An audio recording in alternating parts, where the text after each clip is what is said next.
இந்த செங்கோலை தாங்கி பிடிச்சிட்டு ஒரு ஆள் நிற்காரு, மாஸ்க் வச்சுட்டு யாருன்னு தெரியுதா? இவர் தான் மதுரை எம்பி வெங்கடேசன். இந்த ஆள் தான் அங்கே போய் சொல்லியிருக்காரு, அந்த மன்னர்கள் வந்து அந்த புறத்தில் அடிமைப்படுத்தி வச்சுருக்காரு பெண்களை, செங்கோலை வச்சுருந்த மன்னர்கள் அப்படி சொல்லிட்டு ஒரு ஒரு விஷயத்தை உண்டு பண்ணியிருக்காரு. அப்போது நான் கேட்கேன், நீங்கள் எந்த மூஞ்சியை வச்சுட்டு இதை பிடிச்சிங்க? அப்போ உங்களுக்கு இந்த செங்கோலை கையில் பிடிக்கும்போது உங்களுக்கு அந்த உணர்ச்சி தோணலையா?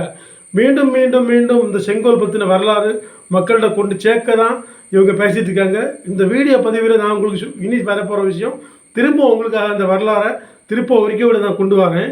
இந்த வீடியோ முழுசாக பாருங்கள். இப்போ பார்த்திங்கன்னா அந்த காலம் முதலே நமது பெண்களை மதிக்கின்ற ஒரு உலகத்தில் நம்ம இருந்துகிட்ருக்கோம். ஆனால் திராவிட மாடல் தான் பெண்களை மதிக்காமல் பெண்களை ஒரு கலாச்சார சீர்கேடுக்கு கொண்டு போகிறது திராவிட மாடல் தான். திருமணம் கடந்த உறவுன்னு சொல்லிட்டு பல விஷயங்களையும் கூறி குட்டிச்சவர் ஆக்குவதே திராவிட மாடல் தான். அப்போது நம்ம வாழ்ந்த காலத்தில் முன்னோர்களை இவ்வளோ கொச்சைப்படுத்தி பேசிய அந்த வெங்கடேசன் எம்பிக்கு அந்த நமது மக்கள் சார்பாக கனத்த கண்டனங்கள். மீண்டும் ஒரு முறை உங்களுக்காக செங்கோல் பற்றின வரலாறு முழுசாக பார்ப்போம். இந்த செங்கோல் என்ன? இது ஒரு செங்கோல் மரபு வழி வந்த ஒரு செங்கோல். 1947 ஆகஸ்ட் மாசம் வந்து இந்தியாவுடைய கடைசி வைஸ்ராயாக இருந்த மவுண்ட் பேட்டன் என்ன பண்ணாருன்னா, 5 நிமிஷம் முடிச்சிருவார். கடைசி வைஸ்ராய் மவுண்ட் பேட்டன் பிரபு என்ன பண்ணாருன்னா, யாரை கூப்பிட்டு, நேருவை கூப்பிட்டு, மரியாதைக்குரிய நேருவை கூப்பிட்டு சொல்றாரு, இந்தியாவுக்கு சுதந்திரம் கொடுக்க போறேன், ஆனா நீங்க ஏதாவது ஏற்பாடு பண்ணிடுங்கன்னு சொல்றாரு.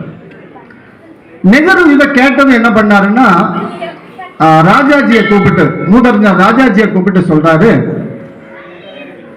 ஆட்சி கைமாறி நமக்கு கைக்கு வரப்போகுது, இந்தியாவுக்கு சுதந்திரம் கிடைக்க போகுது, இதை ஏதாவது ஒரு நிகழ்ச்சியா பண்ணணும் அப்படின்னு சொல்றாரு. ராஜாஜி சொன்னதும் ராஜாஜி என்ன பண்றாரு, தமிழ்நாட்டில் வந்து இந்த செங்கோலை கொடுத்து ஆட்சி கைமாறி வாங்குற ஒரு நிகழ்வு இருக்கு, அதை ஏற்பாடு பண்ணிடுவோமான்னு கேட்டதும் நேரு சொல்லுவாரு, ஓகே தாராளமா ஏற்பாடு பண்ணிருங்க.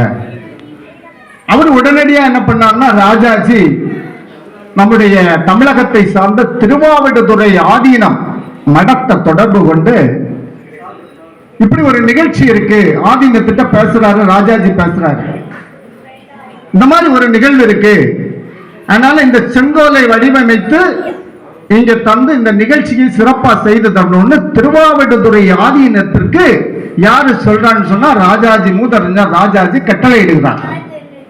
திருவாவடுதுறை ஆதீனம் 24வது குருமகா சன்னிதானம் ஸ்ரீ அம்பலவான தேசிய சுவாமிகள் அன்னைக்கு காய்ச்சலாக படுத்திருக்கிறார். அவர் நல்ல காய்ச்சல்ல படுத்திருக்கிறார். ஆதீனம் திருவாவடுதுறை, தமிழகத்திலே மிக பழமை வாய்ந்த ஆதீனம் திருவாவடுதுறை ஆதீனம். அவர் வந்து காய்ச்சலாகி படுத்திருக்கிறார். அவர் என்ன செய்யறாருன்னா, உடனே அன்றைக்கு அவருக்கு கீழே இருந்த கட்டளை சுவாமிகள் ராமசுவாமி தம்புரானை அழைத்து, இந்த மாதிரி ராஜாஜி கேட்டிருக்கிறாரு, இந்த செங்கோல் தயாரிச்சு அதை அந்த நிகழ்வை நீ சிறப்பா பண்ணி கொடுத்துருன்னு கட்டளை சுவாமிகளுக்கு உத்தரவிடுகிறார். ராமசுவாமி தம்பரானுக்கு உத்தரவிடுகிறார். அவர் உடனே என்ன பண்ணார்னா, சென்னையில் இருக்கக்கூடிய பங்காரு செட்டியாருங்கிற நகை கடைக்கு கூப்பிட்டு தங்கத்தாலான ஒரு செங்கோலை செய்து வாங்குகிறார்கள். பங்காரு செட்டியார் நகைக்கடை தான் அந்த தங்கத்தாலான செங்கோலை செய்து திருவாவடுதுறை ஆதீனத்துக்கு கொடுக்கிறாங்க. அந்த திருவாவடுதுறை ஆதீனம் அதை வாங்கிட்டு, அன்னைக்கு திருவாவடுதுறையிலே மிகவும் புகழ்பெற்ற ஒரு இசைக்கலைஞர், அந்த இசைக்கலைஞர் அப்படியே அந்த டீமை கூட்டிக்கிட்டு, ஓதுவா மூர்த்திகள் 12 பேரையும் கூட்டிக்கிட்டு, ராஜாஜி அவர்கள் அனுப்பி வைத்திருந்த தனி விமானத்துல இந்த இசைக்கலைஞர்களையும் ஓதுவா மூர்த்திகளையும் கூட்டிட்டு யாரு போறாருன்னா, கட்டளை சுவாமிகள் வந்து ராமசுவாமி தம்பரான் வந்து டெல்லி போறார். டெல்லி போயிட்டு 1947 ஆகஸ்ட் 14ஆம் நாள் இரவு அந்த நிகழ்ச்சியை அங்கே அரங்கேற்றுகிறார்கள். என்ன செய்தான்னு சொன்னா, இசைக்கலைஞர்கள் எல்லாம் இசை நாதங்கள் முழங்க, அந்த ஓதுவா மூர்த்திகள் அப்படியே அந்த கோளாறு பதிகத்தினுடைய 11 பாடல்களை பாடுகிறார்கள். கோளாறு பதிகம் தெரியுமா? கோளாறு பதிகத்தினுடைய 11 பாடல்களை அந்த முதல் பாடலில் தொடங்கி வேயுறதோழி விடமுண்ட கண்ணன் என்று சொல்லக்கூடிய அந்த முதல் பாடல் வரிகள், கோராள பதிகத்தினுடைய முதல் பாடலை அப்படியே தொடங்கி 11வது பாடலை அப்படி பாடி முடிக்கின்ற பொழுது மவுண்ட் பேட்டன் பிரபுவிடம் இருந்து அந்த செங்கோலை, தங்கத்தாலான செங்கோலை நம்முடைய திருவாவடுதுறை ஆதீனத்தினுடைய கட்டளை சுவாமிகள் ராமசாமி தம்பரான் அப்படியே கையில வாங்குறாரு. வாங்கி அதுல வேத மந்திரங்கள் விளங்கி அதுல அபிஷேகம் செய்து அந்த செங்கோலை யார்கிட்ட கொடுக்கறாங்க?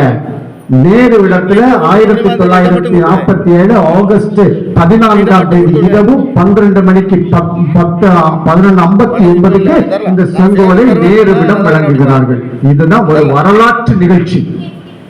இத செங்கோல் என்ன பண்ணிட்டுன்னா நாளடைவில் நேரு அவர்கள் பாதுகாத்து வைத்திருந்த அவருடைய வீடாக விளங்கிய அந்த வீட்டில் ஒரு அருங்காட்சியகமாக மாற்றி வைத்திருந்த அந்த வீட்டிலே ஒரு கண்ணாடி பேழைக்குள்ளால் இதை வைத்து அப்படியே பூட்டி விட்டார்கள் இந்த செங்கோலை. நாளடைவில் வந்தவர்கள் அதை என்ன செய்தாங்கன்னா நேருனுடைய கைத்தடி என்று எழுதி வைத்து விட்டார்கள். அதல்ல வரலாறு. அந்த பேழைக்குள்ளால் இருந்ததை இப்போதைய அரசாங்கம் அதை என்ன செய்தது சொன்னா அதனுடைய வரலாறை தோண்டி எடுத்தார்கள். இது இப்படி வந்ததுதான், இது இப்படி வந்ததுதான் அந்த செங்கோலனுடைய கதையை தோண்டி எடுத்து அது இவ்வளவு புகழ்பெற்றது ஒரு கண்ணாடி பேழைக்குள்ளால் இருக்கிறது என்று சொல்லி அதை எடுத்துட்டு என்ன செய்தாங்கன்னு சொன்னா அதுக்கு மெருகூட்டுற விதமாக இன்னைக்கு இந்தியாவுடைய புதிய பாராளுமன்ற கட்டிடத்திலே ஒரு அறம் சார்ந்த ஆட்சியை கொடுப்பதற்காக, ஒரு அறம் சார்ந்த தலைவருடைய கீழால் அந்த ஆட்சி வர வேண்டும் என்பதற்காக ஒரு அறம் சார்ந்த ஒரு அரசியலை யார் நடத்துகிறார்களோ அவர்கள் தான் இந்த செங்கோலை வைக்க வேண்டும் என்று சொல்லி அந்த செங்கோலை பாராளுமன்றத்தினுடைய மைய மண்டபத்திலே செங்கோலை நிறைவேறிந்து அதுக்கு கீழே ஆட்சி பண்ணணும்னு ஒரு முடிவெடுத்து பாராளுமன்ற புதிய கட்டிடத்துக்குள்ளால் அந்த செங்கோலை நிறைவேறிக்கிறாங்க.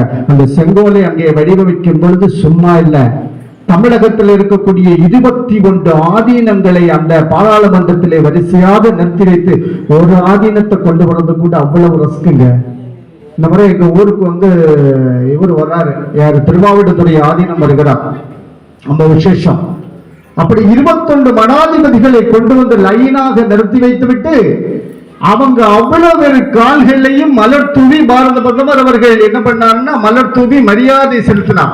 செலுத்தி அந்த செங்கோலை பெற்று இன்றைக்கு பாராளுமன்றத்திலே நிறைவேறுகிறார். இதுதான் செங்கோலுடைய வரலாறு. இன்னைக்கு செங்கோல் ஒரு அறம் சார்ந்த ஆட்சியை தருவதற்கு காரணமாக விளங்குகிறது.